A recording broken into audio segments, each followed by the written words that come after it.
What encapsulated all of that for me was that I don't think there was a successful company formed in the last 5 years that hasn't had to pivot in some way or another, and sometimes very drastically. It really puts the pressure on some of these incumbents that these startups are going after as well. They have to pivot. This isn't just a small company thing. So pivoting is absolutely critical. Driving sustainable growth for a B2B company can be daunting, especially when trends in marketing are evolving so quickly. The road to success is continually under construction, so you have to be on the lookout for new insights to help you drive growth. Welcome to TrendSpotters. Our goal is to provide practical wisdom through brief conversations with B2B thought leaders to help you grow your business. Here's Candyce to introduce today's guest. Disruption, market shifts, and economic changes can flatline a company very quickly. Regardless of the industry or what your company provides, you have to be constantly on the alert for changes in your market that will impact your business. And you have to be ready and able to pivot in time. Business graveyards are full of companies that either didn't notice the change in time or weren't able to pivot successfully. Today, I'm talking with Rob Hegarty about how companies approach pivots. Rob has a 25-year background in financial services and FinTech. He was the president of Olmsted Associates, and before that ran a $1.2 billion line of business as the global head of equities for Thomson Reuters. He's also served in leadership positions at DTCC, where he was the head of strategy, and at Tower Group and 3 investment management firms. He just returned from Boston FinTech Week, where he noted some important trends that CEOs need to be watching. In today's episode, he'll give 2 examples of companies that attempted a pivot. One was successful and the other failed. We'll talk about why. So let's get started. Rob, thank you so much for joining me for this episode. I'm very excited to talk to you, especially about what you learned from FinTech Week and just overall themes that you're seeing in the industry. Thanks, Candyce. It's great to be here and great to speak with you. So to get started, why don't you talk to me a little bit about the Boston FinTech Week, what the event's about, and what kind of themes you saw there? All right, great. Yeah, so I think timing's great. It's just an incredible assembly of folks in the Boston area. It was started getting organized only 6 weeks ago. Very grassroots effort. And it was put together by several folks from nonprofits in the area, places like the FinTech Sandbox, which is a significant player here in Boston in the FinTech space, and some others, Techstars and the DCU FinTech group as well. So there's probably 3 or 4 different nonprofits. Started 6 weeks ago, and they had a number of events. I think the total number of events were 20 events over the course of 4 days last week in Boston.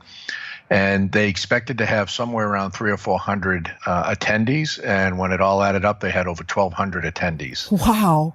Yeah, I mean, it really spoke to the trend that we're seeing here in Boston and the excitement and the enthusiasm around the city for the FinTech space.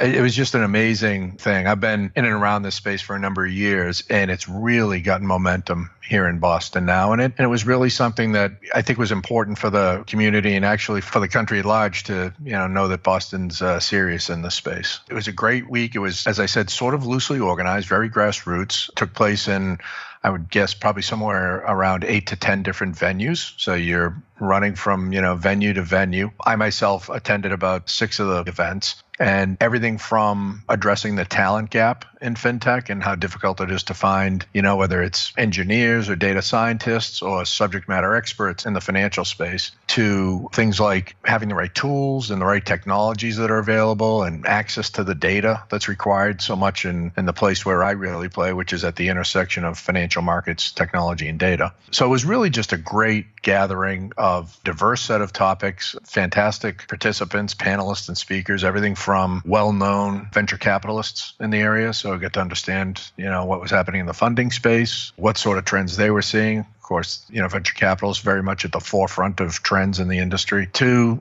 some really cool new ideas that, frankly, had their coming out party, as it were, at Boston FinTech Week, to established companies that out of the startup phase and might be, in their Series A, B, or C funding. They're beyond the seed stage and right up to $100 or $200 million in funding. So just, a great gathering of very diverse folks. It really brought it together for the first time, in my view, in one place at one time. Sounds exciting, and I'm really disappointed that I missed that, frankly. Yeah, I know they'll be doing another one. The success of it really spoke to the need to keep that community going. So I'm sure there'll be more down the road. That's exciting. So you mentioned a few different themes about taking advantage of data. And then I think there was some themes you had mentioned around managing growth and preparing for that growth and pivoting. Let's tackle one of those. What's kind of top of mind for you of those themes? Sure. I think probably the most consistent theme I heard coming out of these is no matter what business you're in, and this is not just a FinTech thing, but if you're an entrepreneur in this space, it's really important to be able to pivot your company. And it became clear to me, Boston FinTech Week is just one week in the last couple of years that I've been speaking with entrepreneurs, venture capitalists, private equity firms, and so forth. And over the course of that time, it sort of came to a head last week with the realization that if you're a company that hasn't learned to pivot, or isn't ready to pivot when need be, that's going to create a challenge and pose a challenge that might be difficult to overcome because almost nobody gets into a business that they don't find at one point or another they need to make that pivot. You start out with a great idea. There's an idea out there that you think there's a gap in the marketplace that you can fill. And once you get into that space, you understand and learn a lot more about it. You talk to people that really understand it. You meet with prospective clients. You have engineers that come up with ideas.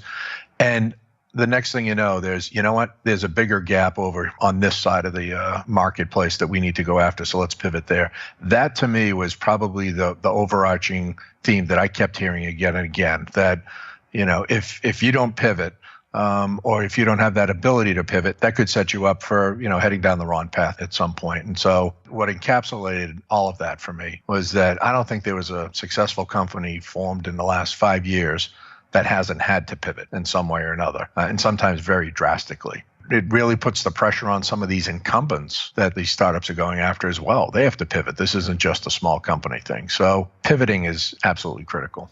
The incumbent issue is something that's constantly top of mind for me because we're working with a couple of different clients that are, between 15 and 20 years old. And Right. They had like a kick butt business at the beginning. And in some cases, it's kind of like, just open the ceiling because business is going to fall in. And yet I don't know that they necessarily rested on their laurels, but they got very focused in serving a very specific audience. And that audience has either been disrupted itself or they have a new competitor that's targeting that space with a different angle on the solution. Right. And in either case, I see a lot of companies not pivoting quickly enough, not recognizing that trend quickly enough. Do you see a lot of companies that are too late in the pivot, or is it something that as long as they can figure it out before they run out of cash, that they could potentially pivot?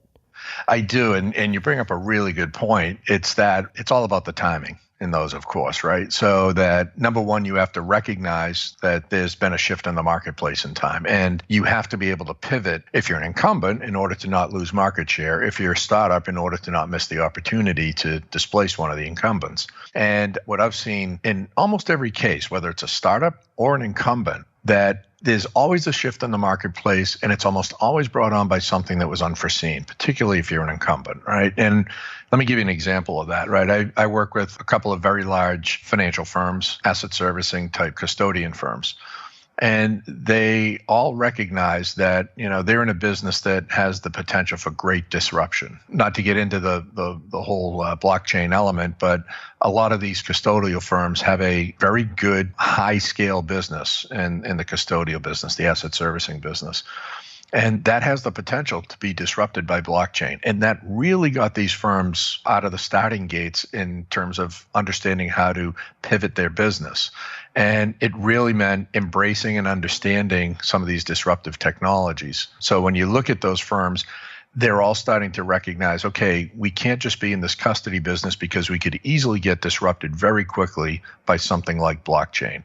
I personally don't happen to believe that, blockchain is going to disrupt that business in the next 2 to 3 years. There's a lot of regulatory issues that have to be overcome. There's a lot of entrenchment and so forth. However, it was a catalyst for many of these firms to be able to take a look at what can we do to be more innovative. And what they've done is they've recognized that, we're sitting on a treasure trove of information with the data that we collect as part of our custody business.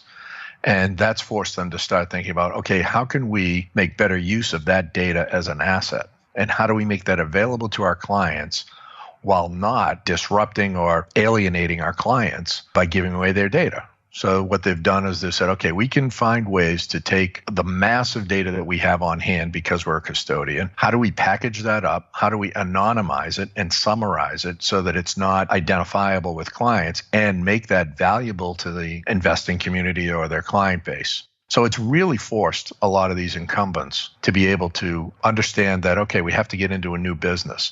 And a lot of that was brought about by just the advent of a new technology, in that case, blockchain. You know, in a way, they're really lucky because there's been so much noise about blockchain that they could recognize it. It's easy to not see these trends because you're paying attention to your business and they're not making as much noise as blockchain. And so I guess custodians are probably frustrated with their business models right now, but at the same time, they should consider themselves blessed because not everybody gets that. Right. No question. That's a good problem to have if you're one of them. Like, we have this big cash cow. It's been great for us. It's, been a money printing machine for a long time, but they're almost using, I think, and in many cases, they're using some of these things like blockchain as an excuse to say, let's go figure out what we can do to innovate. I saw that, in my days running strategy at the DTCC. They're now a very active participant in innovative technologies and particularly blockchain. So, when I look at that intersection and what's happening in financial markets, the technologies that are available now, whether that's something as simple as Amazon Web Services to scale a business or some of the emerging technologies, then third thing being the data, the availability of data that was never available before. I look at those three things and that intersection and the changes that are afoot in that area. It's really an exciting time to be in this space because, in my view, I've been doing this for over 25 years. I think it's going to be the fastest change in the next 3 years than we've seen in the last 15. Wow. So let's talk about these pivots that companies need to be prepared to make from the perspective of smaller companies, that it may not be quite so obvious that the industry is radically changing underneath them. I think you said that you've worked with a couple of different companies that did pivots with very different results. Can you talk about those stories? Sure. So a couple of different companies that I've been with. In one case, it was a division of a large company. In another one, it was a very small company that we had scaled. So in the division of the large company, it was a very small business within the company doing about $7 million in revenue. It was making the pivot to electronic trading. And in that pivot, it requires a whole lot of investment and trying to understand that, okay, where's this business going to be in the next 3 to 5 years and what's it going to take to get there? So on the one hand, I had a situation where at about $7 million, it's time to pivot. And the pivot is really around, in both cases, when do we invest in infrastructure? We're at 7 million. It's almost the inflection point, right? Every business has its own inflection point. And this was an inflection point for this company. It was fairly stagnant and stale at the $7 million mark. How do we ramp that up? And on this one case, it was, okay, we're going to sort of try and do this piecemeal. We'll do organic growth. We'll increase the budget 10% and see what we can do. And, to be quite honest, that failed at that time because when you're at an inflection point, it takes a real, what I call a pause in the earnings growth, right? Very different from a pause in the revenue growth. If you happen to be in any sort of a growth mode with the business that you're in order to do that pivot, you have to take a pause. And that means you need to make an investment. And it could be a 12-month pause, could be an 18-month pause. Probably shouldn't go much beyond that because then it's more than a pause. It's a bit of a stall. So that infrastructure is, okay, I need to add the right people. Could be everything from human resources and recruiting to do I need a chief financial officer or at least a controller? I obviously need to ramp up sales. Obviously a key component of this, anytime you want to try to grow a business beyond the inflection point, I need to increase my sales force. So on the one hand, firm didn't make those investments, didn't understand they needed to take a pause, and wasn't very successful. On the other hand, I worked at a company that, fortunate enough to be private equity backed, newly private equity backed. Actually, it was about an 8-year-old company, was stuck at about, well, not stuck, but had hit a ceiling of, about 7 million in revenue, not for very long. It was probably there about 18 months, and took a private equity investment. And the private equity investors understood that they needed to take that pause and We're going to invest in the company. We're going to staff up with the right people. We're going to get some tools on board and some of the right people, and then we'll be positioned for growth. And sure enough, that business went from 7 to 25 million in about 4 years. Wow. Yeah. So it really, in my view, it's as much a pivot as it is an investment. And the two sort of go hand in hand. The balance there, of course, Candyce, is that you need to be confident in the direction you're pivoting in, because you're about to invest a lot of money and you don't get too many, you don't get more than a couple of shots at that to get it right.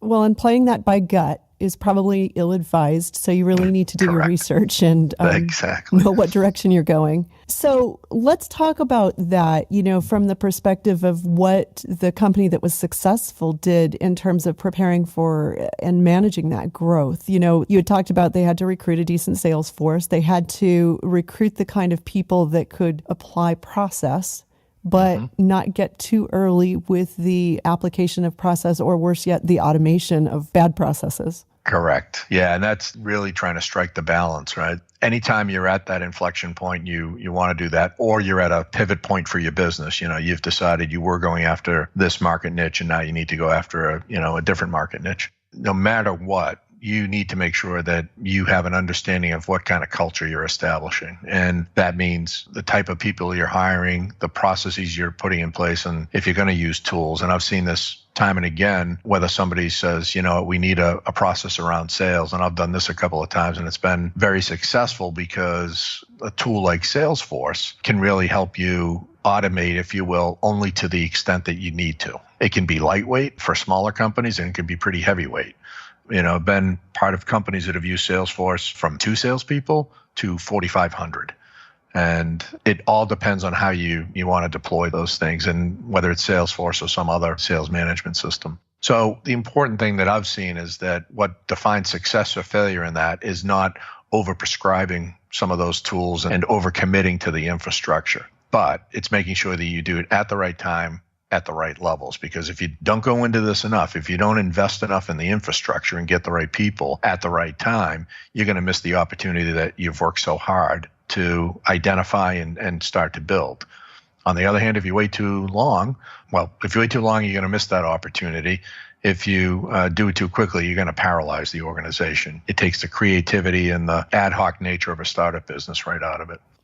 Yeah, but I think a lot of companies also look to technology to solve problems that are actually different problems than the technology can't solve. For example, so I co-founded, as you know, a technology company that was focused on the capital markets and trade order routing. And we were valued at 11 million. It was really my co-founder and me that were responsible for most of the early sales that had gone on. And then I was trying to build the sales team, and I jumped in and implemented Salesforce way too early, frankly, and made a mess of it. Right. That can happen. It's a lot easier to make a mess of those implementations than to do them right, I think. It sure is. But the challenge that I ran into was finding the right salespeople and training them effectively, because I could get my head wrapped around the technology, but that's because I was sitting with the technologists every day for 3 years before we started to build that sales team. And so now I have to take what's in my brain and what's in their brains and communicate that to the sales team, which is a constant training process. And then getting the investors' heads wrapped around how much training was going to be necessary for the sales team, that was challenging too, because they felt like we should just go hire Rolodexes. Yeah, and that is such a big mistake, too. I've seen that time and time again. So many firms on 2 levels, right? I've sat on the boards of a couple of companies, and in one in particular, the biggest single challenge was retaining and training the sales force to the point where they're productive.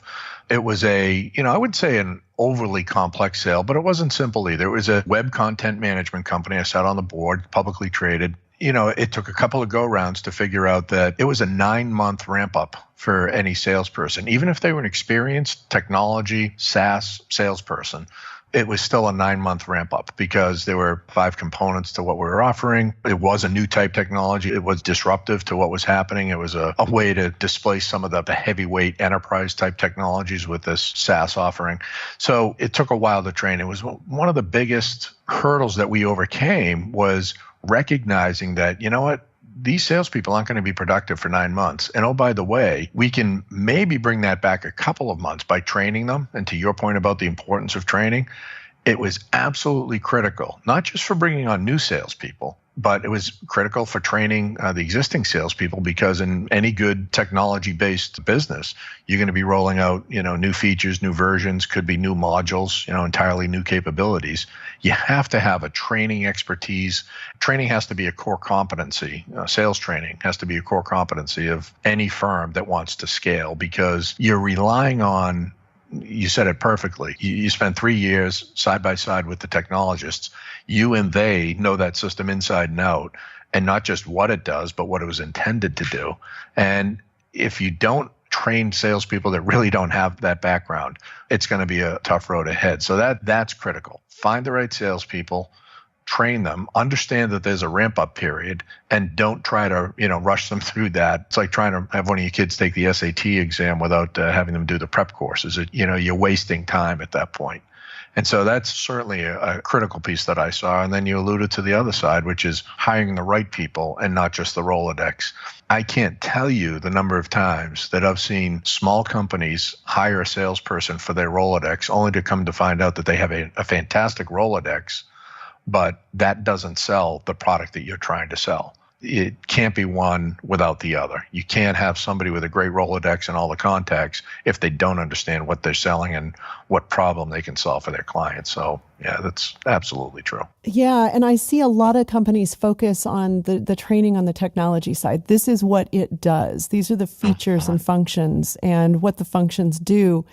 But the why is missing. And if it's not missing, then it's missing from the customer perspective. Like, I see an awful lot of companies that explain the why in a way that leaves actually, I'll tell a story. We had a client who I adore this person. I think that he's incredibly brilliant, super rocket scientist kind of guy. But when he explains things, it kind of goes over to people's heads because they're listening to him very intently, but you just kind of watch their faces and they're like, okay. And then they change the subject, because they didn't really understand what he was saying. Yeah. And so then, people, inside his company would listen to that brilliance and they're around it enough where they really grasp it. They think that that's the way to communicate and articulate the value proposition of the company, is that brilliant stuff that he's spouting off. But in fact, when you look at the customer and the way the customer explains it, they explain it very differently. And so we tend to go in and try to do buyer research and really have the customer articulate, well, when you are talking about this technology internally or to a colleague in the space, that's not in your company, how do you explain it? Mm-hmm. And they might use incredibly different language to describe the product. Well, if you want to resonate with your customer, then you need to use their language, not the visionary CEO's language that very few people actually understand before they spend 6 months embedded in it. No, exactly. Right. And I couldn't agree more. I've so many times, and it's the most successful companies are the ones that spend the most time with their customers. It's no secret sauce, right? And that is because it's not necessarily because they do everything their customers ask them. In fact, no good company really does that. Mm-hmm. What they do is they speak to their customers enough to understand, exactly as you said, what their problems are in their language. And when you do that enough with enough customers, there's a way to message your offering that can hit all of those folks with the right messaging. In other words, they may have different language, but if you can incorporate parts of, the different customers that you talk to, incorporate what they're telling you into your message out, that's going to resonate with them and likely with, the rest of the market that way.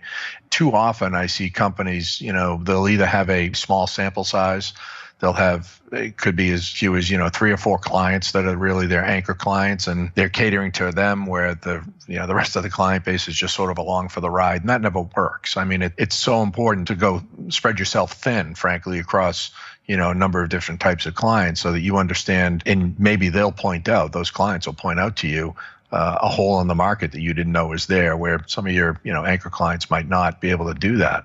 So it's really, striking that balance of, having the anchor clients and the ones that have really been with you a long time, or some of your largest clients with the smaller ones. And I think when you're trying to build for scale, that's really critical upfront and as early as you can. It's talking to as many potential clients and existing clients as you can to see, not only do you get the messaging around and understand how to present it in their language, but you identify, market opportunities and feature sets that you might not have seen otherwise. It just can't say enough how important that is, to be able to, have that conversation with your clients in their language. And that's done, again, it goes back to the point you made about training.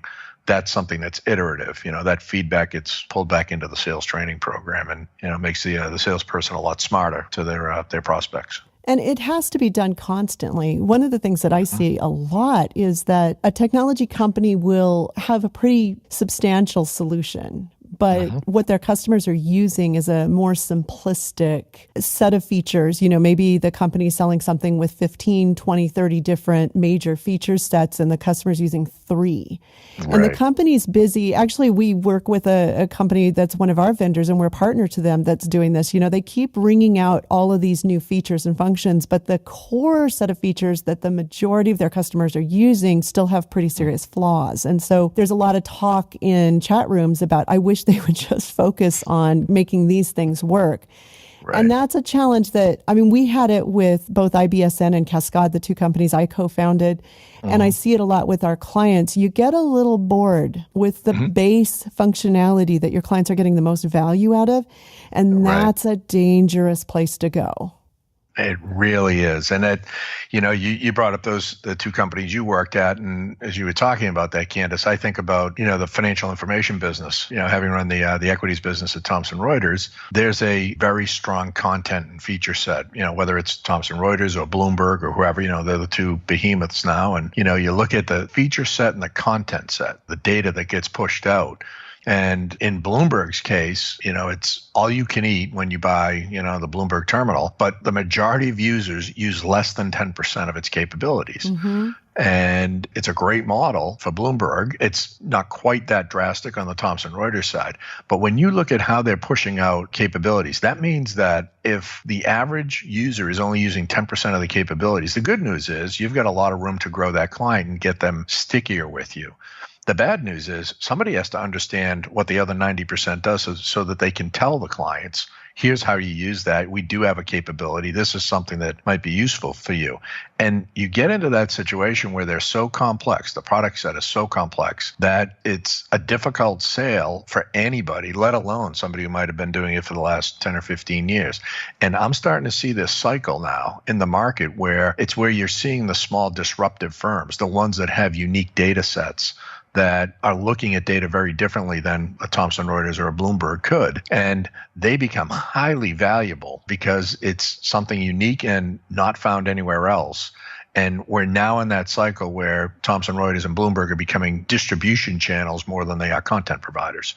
And so they're looking to these content providers to provide to them new additional content, which is going to be put onto the platform. But just imagine where that takes it, right? So you took an already complex, underutilized content and financial information platform. You're adding more content to it from outside the existing company and pushing that out to clients. Now, who's going to sell that? That's where it requires this training that you were talking about and the ability to understand who your markets are, what their pain points are, what the value proposition that you're offering is. And that is a constant process because the platforms are constantly changing, even if only in the content area. I think this is one of the reasons why small FinTech firms in particular, but small technology firms can often unseat much bigger, much more entrenched players if they just keep it simple.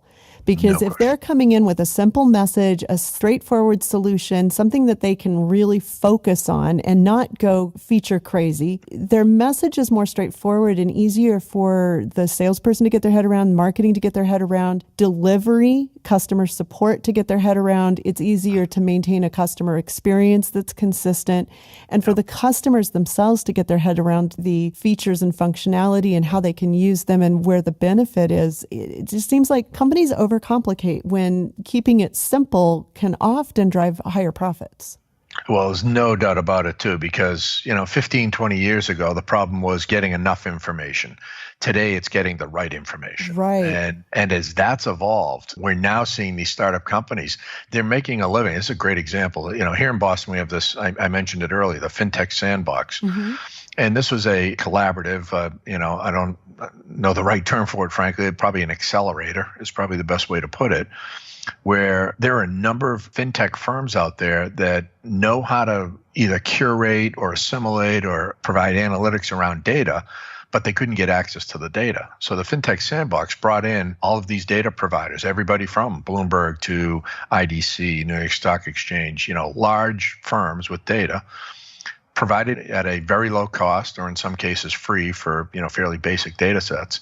And it allows these small firms to then develop capabilities around this data. And all of a sudden we have this burgeoning ecosystem within Boston of financial markets technology firms that know how to take data and make it valuable, make it actionable. It's no longer just disparate data from all over the place. It's data that can be used in an investment decision or a trading decision because of the unique way they were able to analyze it, or the unique way they were able to combine the different data sets that they got. So once we saw that in the FinTech world and how they can take what looks to be a fairly complex idea and simplify it down to just its basic core components, it becomes highly valuable. It's valuable, frankly, not only to the client base of institutional investors and trading firms, and whether it's buy side, sell side, wealth management firms, it's valuable to them. But then it becomes highly valuable to the distribution arms, the Thomson Reuters, the Bloombergs, the IDC, S&P, all of those firms, FactSet, actually a big player,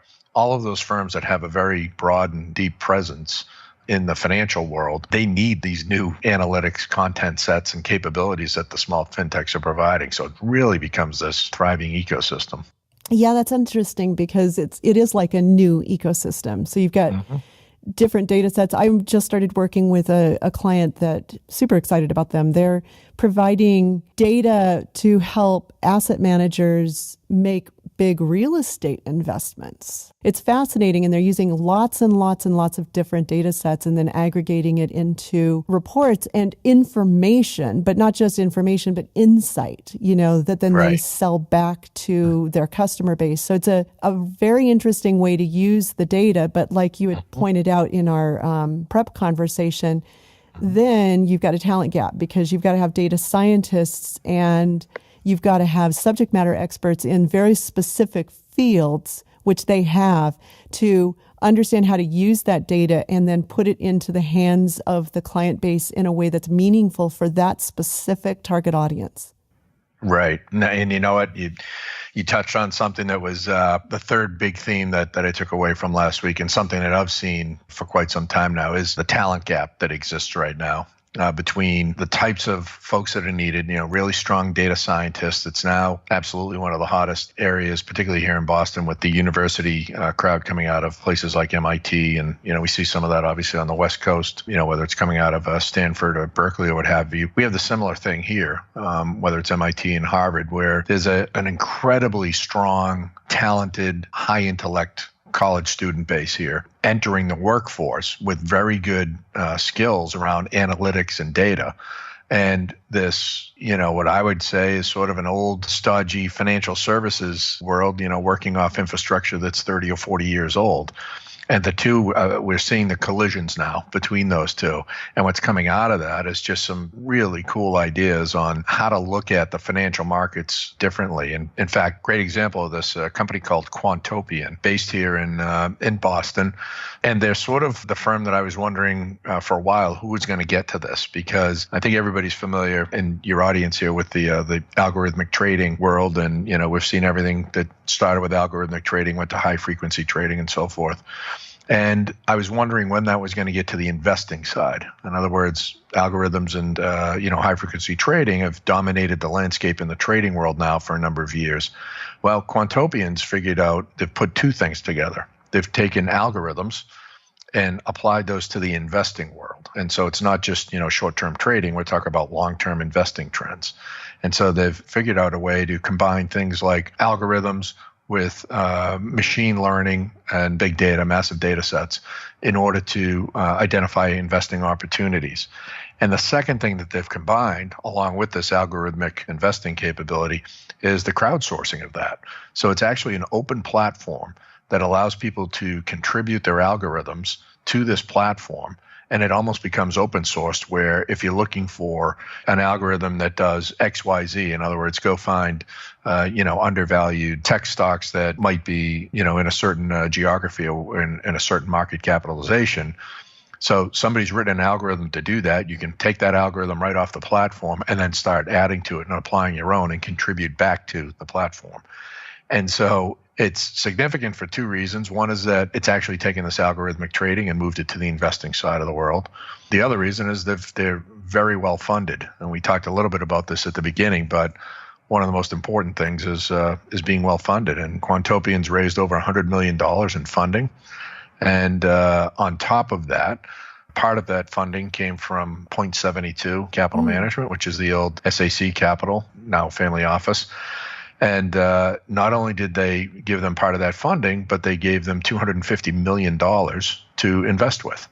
And so it's taken them to the next level. So all of a sudden, and I know the folks at Point72, they don't go halfway on anything, and they don't line up with something they don't believe in. So that's one of those companies to watch. It's a really neat transition that I think we're watching from algorithmic trading to algorithmic investing, and then add on top of that almost a crowdsourcing, open source, movement, which is really going to change things. The concept of proprietary investing models looks like it's been cracked a little bit. So interesting, a new disruption. Yeah. So we're running out of time, but I just was kind of amused as we're thinking about this. It's like, what was it in the 60s? Plastics.